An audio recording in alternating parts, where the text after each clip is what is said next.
താൻ ലോകത്തെ നിയന്ത്രിക്കുന്ന ഒരു ശക്തിയായി മാറണം എന്ന് ആഗ്രഹിച്ചൊരു 10 വയസ്സുകാരൻ അതിനായി കണ്ടെത്തിയ വഴി രാഷ്ട്രീയത്തിലേക്ക് ഇറങ്ങുക എന്നുള്ളതായിരുന്നു. പക്ഷെ അമേരിക്കയിലെ ഒരു ലോവർ മിഡിൽ ക്ലാസ് ഫാമിലിയിൽ ജനിച്ച അവനെ സംബന്ധിച്ചിടത്തോളം അതത്ര എളുപ്പമുള്ള ഒരു കാര്യമായിരുന്നില്ല. 100 Days 100 Stories Day 1.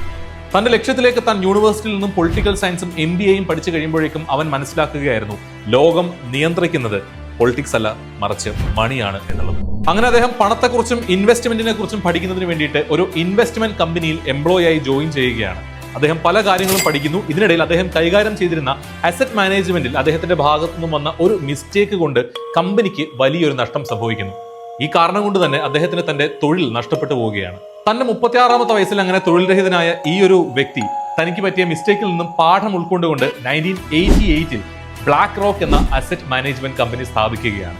And the rest is history.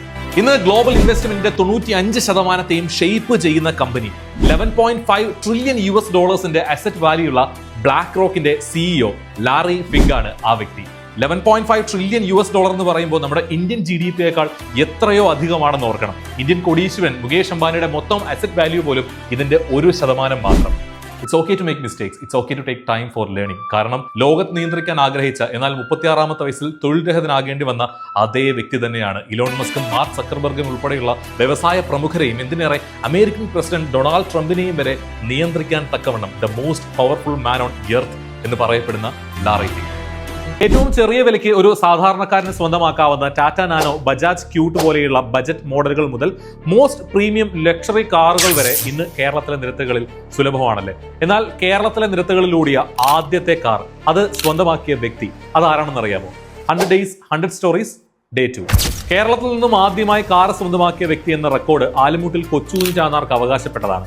1902 കേരളത്തിന്റെ മണ്ണിൽ ആദ്യമായി കാർ ഇറങ്ങുന്നത്. ജാതി വ്യവസ്ഥ കൊടികുത്തി വാണ്ടിരുന്ന കാലമായിരുന്നത് കൊണ്ട് തന്നെ വലിയ സമ്പന്നനായിരുന്നിട്ടും തിരുവിതാംകൂറിലും മദ്രാശിയിലും വലിയ വ്യവസായങ്ങളും മാളികകളും സ്വന്തമായി ഉണ്ടായിരുന്നിട്ടും തിരുവിതാംകൂർ മഹാരാജാവിന്റെ ഏറ്റവും അടുത്ത സുഹൃത്തായിരുന്നിട്ടും രാജാവിന് പോലും ഇടയ്ക്ക് കടം കൊടുക്കാറുണ്ടായിരുന്നു എന്ന് പറയപ്പെട്ടിരുന്നിടത്തു നിന്നും രാജ്യത്തെ ടാക്സിന്റെ 37% ഒറ്റക്കടച്ചിരുന്ന കൊച്ചൂഞ്ഞ് ചാന്നാർക്ക് പോലും രാജ്യത്തെ നിരത്തുകളിൽ സ്വന്തം കാർ ഇറക്കാനുള്ള അവകാശമുണ്ടായിരുന്നില്ല എന്നുള്ളതാണ്. തിരുവിതാംകൂറിലെ നിരത്തുകളിൽ സ്വന്തം കാർ ഇറക്കുന്നതിനുള്ള അവകാശം നിഷേധിച്ചതിനോട് അദ്ദേഹം പ്രതികരിച്ചത് സ്വന്തമായി ഒരു റോഡ് തന്നെ നിർമ്മിച്ചുകൊണ്ടായിരുന്നു. തന്റെ മാളികയായ ആലുമൂട്ടിൽ മേടയിൽ നിന്നും ട്രിവാൻഡ്രം സിറ്റിയിലേക്ക് ഒരു റോഡ് തന്നെ അദ്ദേഹം നിർമ്മിക്കുകയുണ്ടായി. ഇത് പിന്നീട് ദേശീയപാതയുടെ ഭാഗമായിട്ടൊക്കെ മാറി.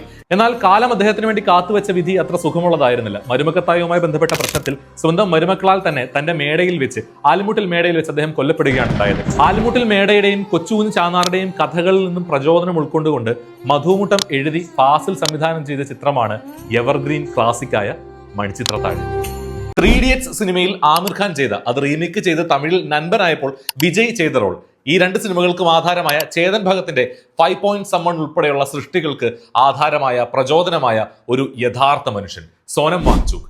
100 Days 100 Stories Day 3. 1966 ലഡാക്കിൽ ജനിച്ച സോനം ചെറിയ പ്രായത്തിൽ തന്നെ ശ്രീനഗറിലേക്കും അവിടെ നിന്നും ഡൽഹിയിലേക്കും മാറ്റപ്പെട്ട് വിദ്യാഭ്യാസം പൂർത്തിയാക്കുന്നു.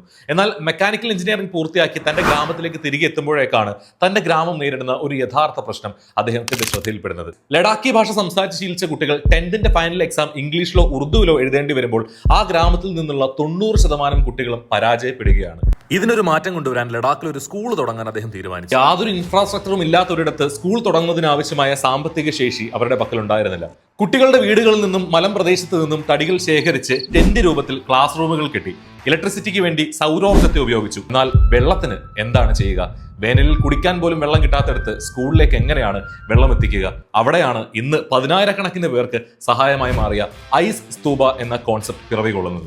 വിന്ററിൽ അധികമായി ഒഴുകിയെത്തുന്ന വെള്ളത്തെ പ്ലാസ്റ്റിക് പൈപ്പുകളിലൂടെ മുകളിലേക്ക് പമ്പ് ചെയ്യുമ്പോൾ ലഡാക്കിലെ തണുപ്പിൽ അത് തണുത്തുറഞ്ഞ് കോൺ ഷേപ്പിലാവുന്നു.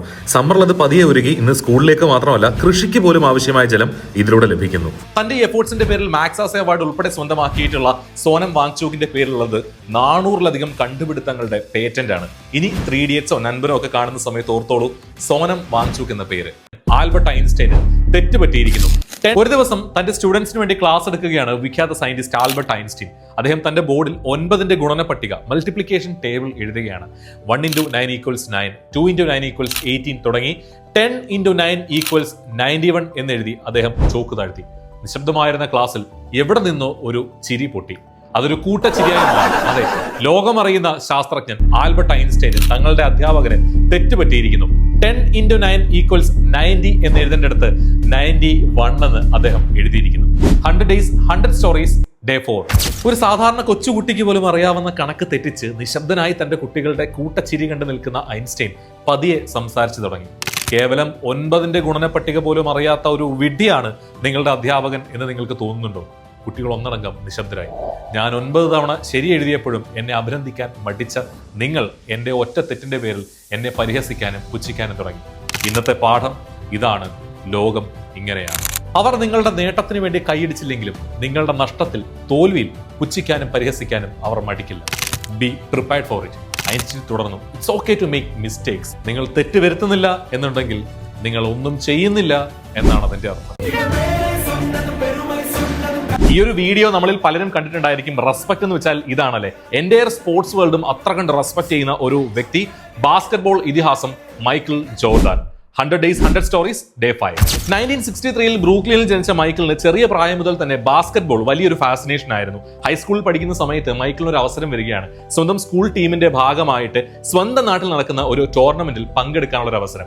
ആവേശഭരിതനായ മൈക്കിൾ അതെല്ലാവരോടും പറഞ്ഞു നടന്നു. എന്നാൽ അവസാന മൊമെന്റിൽ ടീമിന് കുറച്ചുകൂടി ഉയരമുള്ള ഒരാളെയാണ് ആവശ്യമെന്ന് മനസ്സിലാക്കിയ കോച്ച് മൈക്കിളിനെ ടീമിൽ നിന്നും പുറത്താകുകയാണ്.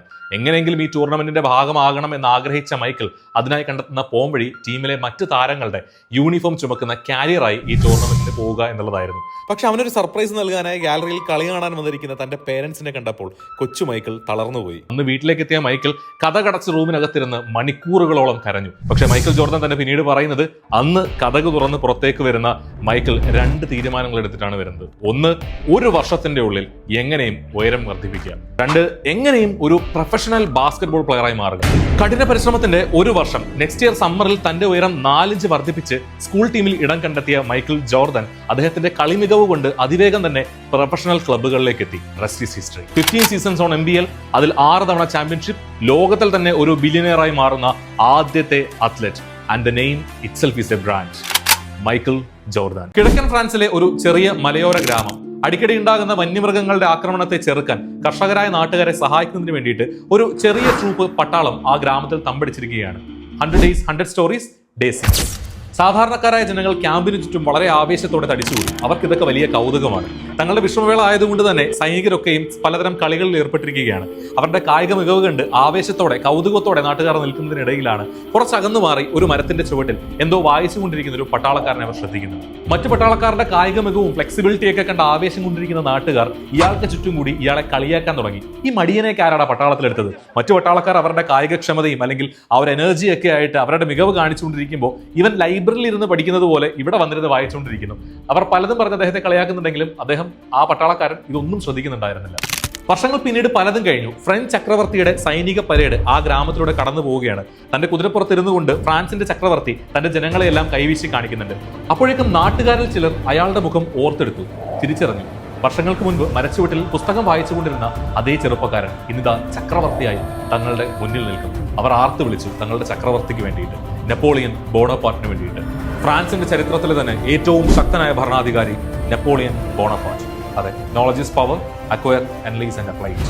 ഉത്തർപ്രദേശിലെ ഒരു കുഗ്രാമത്തിൽ ജനിച്ച് ഡൽഹിയിൽ വാച്ച്മാനായി ജോലി നോക്കിയ ഒരു പയ്യൻ ബോളിവുഡ് സിനിമ സ്വപ്നം കണ്ടാൽ എന്തായിരിക്കും അവസ്ഥ?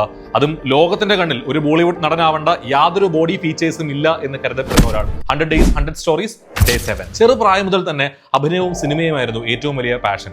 നെപ്പോട്ടിസം കൊടികുത്തി വാഴുന്ന ബോളിവുഡിൽ പറയത്തക്ക മേൽവിലാസം ഒന്നുമില്ലാതിരുന്ന അവൻ സിനിമ എന്ന പാഷന്റെ പിറകെ അന്വേഷിച്ച് ഡൽഹിക്ക് വണ്ടി കയറി. ഡൽഹിയിലെത്തി പല വാതിലുകൾ മുട്ടി നോക്കിയെങ്കിലും ഒന്നും തുറക്കാതെ വന്നപ്പോൾ അവസാനം ജീവിതം തെള്ളി നീക്കുന്നതിന് വേണ്ടിയിട്ട് ഒരു ഓഫീസിൽ വാച്ച്മാനായി അവൻ ജോലിക്ക് കയറി. ബാക്കി സമയം നാടകങ്ങൾ അഭിനയിച്ചും അവസരങ്ങൾ അന്വേഷിച്ചും തെള്ളി നീക്കുന്നതിനിടയിലാണ് അത് സംഭവിച്ചത്. വാച്ച്മാൻ ആയതുകൊണ്ട് എപ്പോഴും ജാഗരൂകനായി നിൽക്കണം എന്നുള്ളത് ആ കമ്പനിയുടെ പോളിസികളിൽ ഒന്നായിരുന്നു. ഒരു ദിവസത്തെ ഡ്യൂട്ടിക്കിടയിൽ 2 തവണ മാത്രം 15 മിനിറ്റ് വീതം മാത്രമായിരുന്നു ഇരിക്കാനുള്ള അവസരം ഉണ്ടായിരുന്നത്. പക്ഷെ അന്നത്തെ ദിവസം കാല് കഴിച്ചതുകൊണ്ട് 3ാമതൊരു തവണ കൂടി അവൻ ഇരുന്നുപോയി. ഇത് കണ്ടു നിന്ന മാനേജർ ഉടനടി അവനെ പിരിച്ചുവിട്ടു. ആദ്യം കുറച്ച് ബുദ്ധിമുട്ടിയെങ്കിലും ചില ചെറിയ നഷ്ടങ്ങൾ വലിയ നേട്ടങ്ങളിലേക്കുള്ള ചവിട്ടുപടിയാണ് എന്ന് പറയുന്നത് പോലെ തന്നെ ഇത്ര കാലത്തെ നാടക പരിചയവും പിന്നെ ചില സുഹൃത്തുക്കളുടെ റെക്കമെൻഡേഷനും കൊണ്ട് നാഷണൽ സ്കൂൾ ഓഫ് ഡ്രാമയിലേക്ക് അദ്ദേഹത്തിന് അവസരം കിട്ടുകയാണ്. പിന്നീട് നാടകങ്ങളും സിനിമയിൽ ജൂനിയർ ആർട്ടിസ്റ്റുമായൊക്കെ വീണ്ടും കുറച്ചു കാലം. ഫൈനലി ദ ഇയർ 2012 ബോളിവുഡ് അയാളുടെ പൊട്ടൻഷ്യൽ എന്തെന്ന് മനസ്സിലാക്കുകയായിരുന്നു. Kahaani, Talaash and gangs of Wasseypur. ഒരിക്കൽ വാച്ച്മാനെ ഒന്ന് ഇരുന്നതിന്റെ പേരിൽ ജോലി നഷ്ടപ്പെട്ടയാൾ ഇന്ന് ബോളിവുഡിലെ താരരാജാക്കന്മാർക്ക് നടുവിൽ തന്റേതായ ഇടം കണ്ടെത്തി അവിടെ കസേര വലിച്ചിട്ടിരിക്കുന്നു. എത്രയോ ഇന്റർനാഷണൽ ആൻഡ് നാഷണൽ അവാർഡ്സ്. അയാളുടെ പേര് നവാസുദ്ദീൻ സിദ്ദീഖി. ലോകം കീഴടക്കിയ ധീരനായ അലക്സാണ്ടർ ചക്രവർത്തി തന്റെ മരണശയ്യയിൽ വെച്ച് ആവശ്യപ്പെട്ട അവസാനത്തെ 3 ആഗ്രഹങ്ങൾ. 100 days 100 stories, Day 8. മരണത്തെ മുഖാമുഖം കണ്ടുകിടക്കുന്ന അലക്സാണ്ടർ തന്റെ പ്രധാനപ്പെട്ട ജനറലുമാരെ എല്ലാം വിളിച്ചിട്ട് തന്റെ അവസാനത്തെ 3 ആഗ്രഹങ്ങൾ പറയുകയാണ്. നമ്പർ 1, ഈ സാമ്രാജ്യത്തിലെ ഏറ്റവും മികച്ച ഡോക്ടേഴ്സ് ആയിരിക്കണം ശവപ്പറമ്പിലേക്ക് തന്റെ ശവമഞ്ചവും ചുമന്നുകൊണ്ട് പോവേണ്ടത്. നമ്പർ 2, തന്റെ ഈ ജീവിതകാലം കൊണ്ട് താൻ സമ്പാദിച്ച സ്വർണവും രത്നങ്ങളും സമ്പാദ്യങ്ങളും മുഴുവൻ കൊട്ടാരം മുതൽ ശവപ്പറമ്പ് വരെയുള്ള വഴിയിൽ ഇരുവശങ്ങളിലുമായി നിങ്ങൾ വിതറിയിടണം. നമ്പർ 3, എന്റെ കൈകൾ നിങ്ങൾ കെട്ടരുത്, അവ ശവമഞ്ചത്തിന് പുറത്തേക്ക് വിടർത്തി വെക്കുക. അത്ഭുതപ്പെട്ടുപോയ മന്ത്രിമാർ അല്പസമയം എടുത്തിട്ടാണെങ്കിലും അലക്സാണ്ടറിനോട് ഈ അൺയൂഷ്വൽ ആഗ്രഹങ്ങളെ കുറിച്ച് ചോദിച്ചു. അലക്സാണ്ടർ പറയുകയാണ്, ഏറ്റവും പ്രഗത്ഭരായ ഡോക്ടർമാർ ശവമഞ്ചം ചുമക്കുമ്പോൾ ലോകം അറിയണം എത്ര മികച്ച ഡോക്ടർ സപ്പോർട്ടിനുണ്ടെങ്കിലും അത് അലക്സാണ്ടർ ചക്രവർത്തി ആണെങ്കിൽ പോലും മരണത്തിന്റെ മുഖത്ത് നിന്നും രക്ഷയില്ല എന്നുള്ളത്. മൃതദേഹം കൊണ്ടുപോകുന്ന വഴിയിൽ സമ്പത്ത് വിതറുമ്പോൾ ലോകം മനസ്സിലാക്കട്ടെ അന്ത്യയാത്ര സകലതും പിറകിൽ ഉപേക്ഷിച്ചായിരിക്കുമെന്ന്. അപ്പോൾ കാറ്റിലാടുന്ന എന്റെ 2 കൈകൾ വെറും കൈയോടെ വന്നു, വെറും കൈയോടെ ആയിരിക്കും അവസാന യാത്രയെന്ന് ലോകത്തോട് വിളിച്ചു പറയട്ടെ. സമയം മാത്രമാണ് യഥാർത്ഥ സമ്പത്ത്. Time the most precious treasure. കാരണം ഇറ്റ്സ് ലിമിറ്റഡ്. പണ്ട് ആനിമൽ പ്ലാനറ്റിലും ഡിസ്കവറിയിലും ഒക്കെ ഇദ്ദേഹത്തിന്റെ ഷോസ് കണ്ടത് ഓർമ്മയില്ലേ? കാക്കി വേഷവും മുഖത്തെപ്പോഴും ചിരിയും നിറയെ തമാശകളും ഒക്കെ ആയിട്ട്. എന്നാൽ ഇടപഴകുന്നതാകട്ടെ നമ്മളെല്ലാം ഭയപ്പെടുത്തുന്ന മുതലകളും പാമ്പുകളും ഒക്കെ ആയിട്ട്. വന്യമൃഗങ്ങൾക്ക് വേണ്ടിയിട്ട് ജീവിതം മുഴുവൻ മാറ്റിവെച്ച് ഒടുവിൽ ഒരു തിരണ്ടി വാലിനാൽ കുത്തേറ്റ് കൊല്ലപ്പെട്ട Steve Irwin. 100 days 100 stories, Day 9. ഓസ്ട്രേലിയക്കാരനായ സ്റ്റീവ് ഇർവിന്റെ കുട്ടിക്കാലം മുഴുവൻ ചെലവഴിച്ചത് മൃഗസ്നേഹികളായ മാതാപിതാക്കൾ തുടങ്ങിയ സൂവിലായിരുന്നു. ഉരകവർഗത്തിൽപ്പെട്ട മുതലകളും പാമ്പുകളുമായിരുന്നു അദ്ദേഹത്തിന്റെ ഉറ്റ ചങ്ങാതിമാർ. 92-ൽ തന്നെ പോലെ തന്നെ മൃഗസ്നേഹിയായ ടെറി റൈനേഴ്സിനെ കണ്ടുമുട്ടി വിവാഹം കഴിച്ച സ്റ്റീവ് തങ്ങളുടെ ഹണിമൂൺ കാലത്ത് മുതലകളെ പിടിക്കുന്ന ദൃശ്യങ്ങൾ വെച്ചുകൊണ്ട് ദി ക്രൊക്കഡൈൽ ഹണ്ടർ എന്ന പേരിൽ ആദ്യ ഷോ ഓസ്ട്രേലിയൻ ടെലിവിഷനിൽ എയർ ചെയ്തു തുടങ്ങി. തന്റെ സുപ്രസിദ്ധമായ സംസാരവും സാഹസികതയും കൊണ്ട് ആരാധകരെ സമ്പാദിച്ച സ്റ്റീവ് വളരെ വേഗം തന്നെ ലോക പ്രശസ്തനായി മാറി. 130 രാജ്യങ്ങളിലായി 500 മില്യണിലധികം ആളുകൾ അയാളുടെ പ്രോഗ്രാമുകൾ കണ്ടു. ആനിമൽ പ്ലാനറ്റ് എന്ന ചാനലിന്റെ മുഖം തന്നെയായിരുന്നു സ്റ്റീവ് ഇർവിൻ. അദ്ദേഹത്തെ നായകനാക്കി 3ഓളം ഹോളിവുഡ് സിനിമകളും പുറത്തിറങ്ങി. അങ്ങനെ പ്രശസ്തിയുടെ കൊടുമുടിയിൽ നിൽക്കെ 2006 സെപ്റ്റംബർ 4-ന് ക്യൂൻസ്ലാൻഡിലെ പോർട്ട് ഡഗ്ലസിനടുത്ത് വെച്ച് ഡിസ്കവറി ചാനലിന് വേണ്ടിയിട്ട് ദി ഓഷ്യൻസ് ഡെഡ്ലിയസ്റ്റ് എന്ന പേരിൽ ഒരു ഡോക്യുമെന്ററി ചിത്രീകരിക്കുകയായിരുന്നു സ്റ്റീവ് ഇർവിനും സംഘവും. വമ്പൻ സ്രാവുകളെ കുറിച്ചുള്ള ചിത്രീകരണത്തിനിടയിൽ പൊതുവെ വലിയ അപകടകാരികളല്ലാത്ത തിരണ്ടി മീനുകളുടെ ഒരു സംഘം നീന്തിയെടുക്കുന്നത് സ്റ്റീവ് ശ്രദ്ധിച്ചിട്ടുണ്ടായിരുന്നു. എന്നാൽ നിമിഷങ്ങൾക്കകം തന്നെ ആ കൂട്ടത്തിലെ ഒരു തിരണ്ടി മീനിന്റെ വാലറ്റത്തുള്ള കൂർത്ത മുള്ള് സ്റ്റീവിന്റെ നെഞ്ചിൽ കുത്തിക്കയറി കഴിഞ്ഞിരുന്നു. കുത്തിയ മുള്ള് സ്വയം വലിച്ചൂരി സ്റ്റീവ് അവിടെ തന്നെ മരിച്ചു വീണു. സകല ജീവജാലങ്ങളും പരസ്പരം ബന്ധപ്പെട്ടിരിക്കുന്നെന്നും അതുകൊണ്ട് തന്നെ അവയെ സംരക്ഷിക്കേണ്ടത് ഏറ്റവും ഉദാത്തമായ സൃഷ്ടിയെന്ന് അവകാശപ്പെടുന്ന മനുഷ്യന്റെ കടമയാണെന്നും സ്റ്റീവ് ഇർവിൻ നമ്മളെ ഓർമ്മിപ്പിച്ചുകൊണ്ടേയിരിക്കുന്നു. ബാംഗ്ലൂരിലൊക്കെ പോയിട്ടുള്ളവർക്ക്, താമസിച്ചിട്ടുള്ളവർക്ക് ഒരിക്കലും മറക്കാനാവാത്തൊരു ബ്രാൻഡാണ് കഫേ കോഫിയുടെ. പക്ഷേ കഫേ കോഫിയുടെ വാർത്തകളിൽ നിറഞ്ഞ ഒരു സംഭവം 2019-ൽ 7000 കോടി രൂപയുടെ കടത്തിന്റെ പേരിൽ കഫേ കോഫിയുടെ ഉടമ വിജെ സിദ്ധാർത്ഥ നേത്രാവതി നദിയിൽ ചാടി ആത്മഹത്യ ചെയ്തപ്പോഴാണ്. എന്നാൽ 7200 കോടിയുടെ ബാധ്യത ഉണ്ടായിരുന്ന ഒരു കമ്പനിയെ വെറും 3 വർഷം കൊണ്ട് ബാധ്യതകളൊക്കെ തന്നെയും തീർത്ത് തന്റെ ഒറ്റയാൾ പ്രയത്നത്തിലൂടെ ലാഭത്തിൽ എത്തിച്ചിരിക്കുകയാണ് സിദ്ധാർത്ഥയുടെ ഭാര്യ Malavika Hegde. 100 days 100 stories, Day 10. സ്വന്തം തോട്ടത്തിൽ കൃഷി ചെയ്തെടുത്ത ബീൻസ് ഉപയോഗിച്ചുകൊണ്ട് 1996-ൽ ബാംഗ്ലൂരിൽ ആരംഭിച്ച ബ്രാൻഡാണ് കഫേ കോഫിയുടെ. 2011 ആകുമ്പോഴേക്കും ഇന്ത്യ ഒട്ടാകെ 1000-ലേറെ ഔട്ട്ലെറ്റുകൾ അവർക്കുണ്ടായിരുന്നു.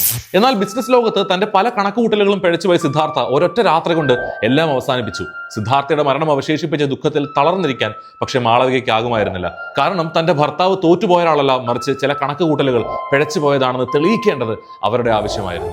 തങ്ങളുടെ കാപ്പിയുടെ വില 1 രൂപ പോലും കൂട്ടാതെ കമ്പനി എങ്ങനെ ലാഭത്തിലാക്കാമെന്ന് മാളവിക ചിന്തിച്ചു.